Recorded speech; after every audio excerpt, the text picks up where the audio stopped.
Okay, second to last of the drug profiles. So today we are talking about methyltrienolone or oral tren. The last one I'm going to do will be the next one, which will be milburone check drops. So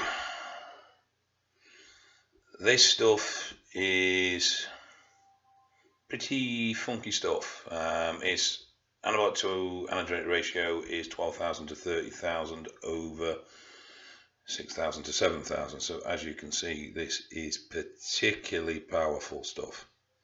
Far more powerful than its injectable alternative.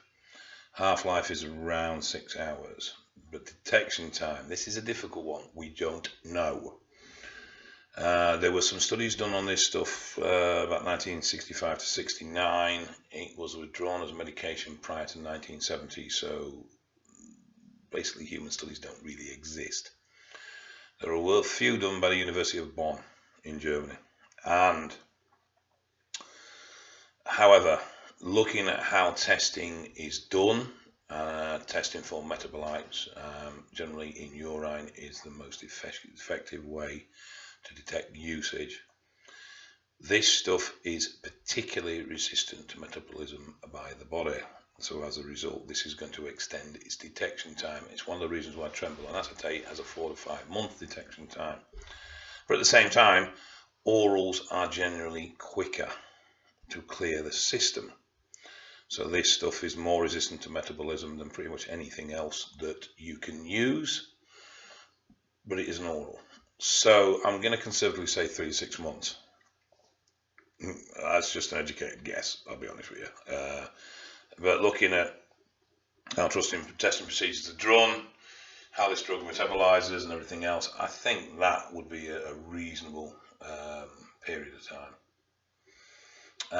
Now, dose-wise, this is effective as low as 250 micrograms, but common doses are sort of half a milligram to a milligram a day. Some people will push up to 2 and maybe slightly beyond. It's not really used by women. I've never known of a woman using it, and yet women quite commonly will use tren. This stuff is a different ballgame. It is very androgenic, and as a result will cause virilization. And because it's a base of tren, it's based on androlone. It's an O19.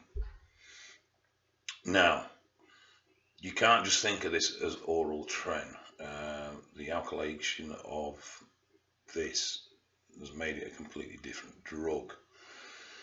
It is generally touted as the most powerful steroid that there is available, and though it did originate as a medicine, it was only around for 3-4 years, and it was quickly withdrawn because of its toxicity. However, its binding affinity with the androgen receptor is the greatest of all steroids, by far. And as a result, this drug is now used extensively in research as the affinity benchmark. So all other steroids are now tested against this in regards to how strong they bind to the receptor. It is also regarded as one of the most toxic. The few studies that were done by Bonn University showed that doses of 1 milligram a day, this caused more liver stress than any other steroid on the planet.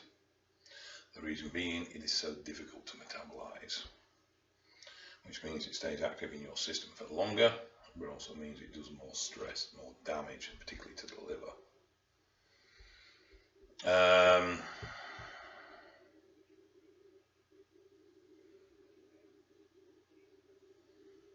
Oh yes, sorry, lost my train of thought. It doesn't aromatize. However, it does have an affinity to the progesterone receptor as well. So gyno symptoms can occur, and yet when you would test, you would find that progesterone levels would be within range. The other problem with tren is that a lot of testing procedures for hormones use the ECLIA method. Excuse me. That will pick tren up as estrogen. So chances are, if you got gyno symptoms by using methyltren, and you did a blood test to see what your E2 levels like, it would show your E2 levels as being spiked, when in fact they weren't, and it was actually the progesterone receptor that was being stimulated. So where you would look to then run NAI should I say, an anti-estrogen of some nature, say Novodextroxyfen or Imidex, letrozole, those sort of things, you would actually be making no difference whatsoever, and you would be better running Cava. It's worth bearing in mind. The other thing as well, as it is a trenbolone base, it does prefer slightly higher E2 levels anyway. Now, its androgenicity is off the scale. It is a very powerful androgenic, which is why it is generally regarded as not suitable for females, even though trenbolone is. And it's going to give a massive hit to lipid values, probably more so than the other drug, to be fair. So definitely something you need to be aware of. And again, for liver stress, like I say, when it was tested by Bonn University, it was regarded as the most toxic steroid there is. So it is definitely one to approach with caution and give a large amount of respect to. It is not one that needs to be messed around with.